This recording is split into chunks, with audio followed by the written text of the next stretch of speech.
Mari kita berdoa. Kasih karunia dan damai sejahtera dari Allah Bapa kita dan dari Tuhan Yesus Kristus menyertai engkau sekalian. Amin. Shalom Amang Inang, saudara-saudara yang terkasih. Tetap kita damai sejahtera, mengucap syukur Tuhan baik, bahwasanya untuk selama-lamanya kasih setianya.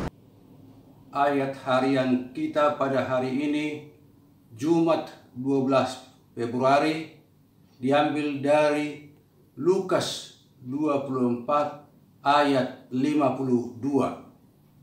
Mereka sujud menyembah kepadanya, lalu mereka pulang ke Yerusalem dengan sangat bersuka cita.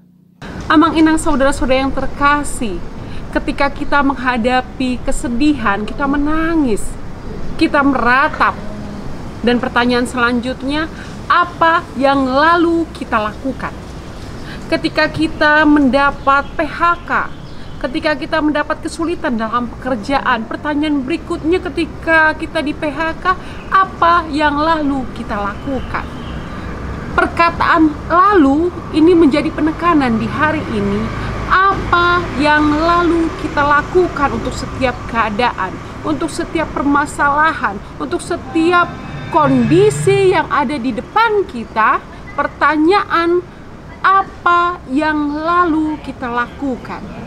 Di hari ini kalimatnya luar biasa. Mereka sujud kepadanya, lalu kita garis bawahi, mereka sujud menyembah kepadanya, lalu mereka pulang ke Yerusalem dan sangat bersuka cita. Ini adalah perikop tentang kenaikan Yesus Kristus. Ketika Yesus naik ke sorga, lalu mereka sujud menyembahnya, lalu mereka pulang. Untuk apa mereka pulang? Untuk memberitakan kepada orang-orang banyak bahwa Yesus yang mati itu akhirnya bangkit, bahkan naik ke sorga. Mereka pulang dengan bersuka cita untuk menyebarkan kabar baik bagi seluruh dunia. Ini yang menjadi penekanan di hari ini, kata lalu. Enggak, sementara tidak hanya menengadah ke atas melihat kenaikan Yesus. Murid-murid Yesus tidak seperti itu. Mereka menengadah, mereka lalu sujud menyembah, lalu mereka pulang untuk menyebarkan kabar baik. Sehingga di hari ini yang boleh menjadi kebaikan buat kita adalah pertanyaan.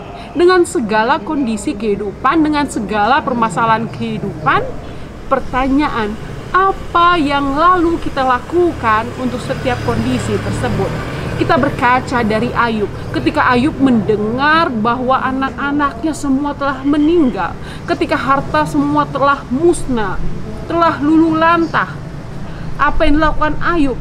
Dia mengoyakkan jubahnya, lalu ia berkata, Tuhan yang memberi, Tuhan yang mengambil, terpujilah nama Tuhan. Dan saat itu Ayub tidak kedapatan melakukan suatu dosa. Kata lalu, ketika ada permasalahan, Ayub memang dengan amat sangat sedih, tetapi lalu menyembah Tuhan. Daud pun begitu, dengan segala permasalahan ia punya kesimpulan bahwa Tuhan itu baik untuk selama-lamanya, tidak berkesudahan kasih setia Tuhan. Dia membuat doa pada pagi hari, pada malam hari, setiap ada serangan musuh, ada doa-doa, ada puji-pujian, dan dia mengatakan bahwa hanya Tuhan gunung batu kota perlindungan. Kalimat lalunya Daud adalah persoalan kondisi yang sulit, tetapi ia tahu lalu melakukan apa yang baik di hadapan Tuhan. Dan saat ini Bapak Ibu Saudara-saudara yang terkasih, engkau sedang bergumul. Lalu apa yang kita lakukan? Tetapkah kita berdoa? Tetapkah kita mengucap syukur untuk segala sesuatu? Engkau sedang saat ini kesulitan di dalam pekerjaan, kebutuhan ekonomi. Apa yang lalu kita lakukan? Masihkah kita menghitung berkat Tuhan satu persatu sehingga kita menyadari ternyata perlindungan Tuhan sampai saat ini masih ada, atau malah terdiam dari doa-doa kepada Tuhan? Kata lalu ditanyakan kepada kita, lalu apa? Apa yang kita perbuat dengan setiap kondisi yang ada?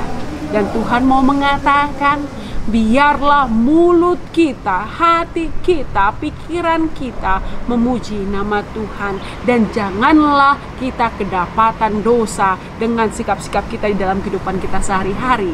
Maka di hari ini kita dipertanyakan, lalu apa? Lalu bagaimana? Lalu melakukan apa yang bisa kita lakukan? Dan di dalam itu, ketika kita bawa nama Tuhan di dalamnya, kita bisa bersuka cita untuk memberitakan kepada orang-orang bahwa Tuhan adalah baik, bahwa Tuhan mengampuni dosa kita. Kita kabarkan kepada anak cucu kita, Tuhan Yesus baik untuk selama-lamanya. Kita bilang kepada orang-orang yang sangat sedih dengan dosanya, Allah Maha Pengampun, Allah merindukan kepulangan saudara-saudara kita yang terlibat dalam dosa. Dan Tuhan menyertai kita, memampukan kita untuk melakukan apa yang menjadi kehendak-Nya. Terpujilah nama Tuhan. Amin. Mari kita berdoa. Terima kasih Tuhan untuk berkat Tuhan di hari ini. Kami diajarkan Tuhan, banyak kondisi kehidupan yang kami alami beragam Tuhan. Tetapi belajar dari firman Tuhan di hari ini, ketika murid-murid sujud menyembah dan bersuka cita mengabarkan kabar baik, di hari ini pun kami diperhadapkan apa yang akan kami lakukan dengan segala kondisi kehidupan kami, dengan segala pergumulan permasalahan kehidupan kami. Bagaimana kami berpikir, bagaimana kami berkata-kata, bagaimana kami berdoa. Kami tahu ya Allah kami, ketika kami mengingat janji setia Tuhan, di situ Tuhan juga memberikan kekuatan bagi kami untuk tetap setia di dalam Tuhan. Walau aral rintang ada di hadapan kami, walau kesedihan ada di hadapan kami, walau mungkin permasalahan rumah tangga ada di hadapan kami, saat ini Tuhan kami tetap teguh, supaya Tuhan boleh melindungi kami untuk tidak melakukan apa yang bercelah di hadapan Tuhan. Tuhan yang maha baik, semua yang terjadi, biarlah Tuhan berkati kami dalam kehidupan kami. Kasihanilah kami orang yang berdosa ini ya Allah kami. Kami menyerahkan semua pribadi, dari sekolah minggu, remaja, Naposo Bulung, orang tua, juga para lansia. Kami menyerahkan orang-orang yang sakit menahun, orang-orang yang sakit karena COVID, orang-orang yang sakit yang kurang berdaya dimanapun. Kami juga boleh berdoa untuk orang-orang yang mengalami permasalahan rumah tangga, permasalahan apapun Tuhan. Biarlah kami dan mereka boleh melakukan yang terbaik di hadapan Tuhan. Tindakan-tindakan kami selanjutnya adalah tindakan-tindakan kami di dalam nama Tuhan. Oleh karena itu, berkati kami Tuhan, kasihanilah kami Tuhan, orang yang berdosa ini dalam Kristus Yesus. Kami berdoa dan bersyukur. Anugerah dari Tuhan kita Yesus Kristus, kasih setia dari Allah Bapa dan persekutuan Roh Kudus menyertai engkau dari hari ini sampai selama-lamanya. Amin.